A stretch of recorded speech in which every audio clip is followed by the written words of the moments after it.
আসসালামু আলাইকুম, কেমন আছেন সবাই? আশা করছি সবাই ভালো আছেন।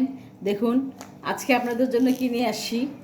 এখানে নিয়ে আসছি, দেখেন, দেশীয় একটা খাবার, তালের হালুয়া বলা যায়, পায়েসও বলা যায়। আর এটা হচ্ছে মুড়ি।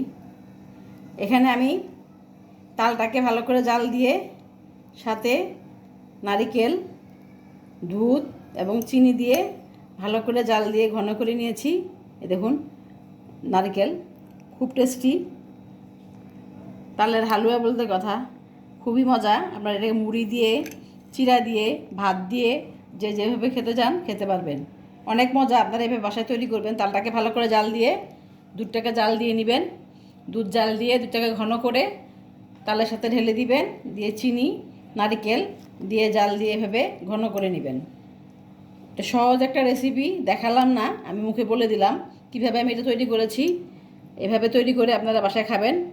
ওই যে মুড়ি, দেশীয় খাবার, আপনারা চিড়া, ভাত, যে কোনো জিনিস দিয়ে খেতে পারবেন। তো ভালো লাগলে আমার ভিডিওটাকে শেয়ার করবেন, লাইক দিবেন, ফলো দিবেন। আজকের মতো এখানে, আল্লাহ হাফেজ।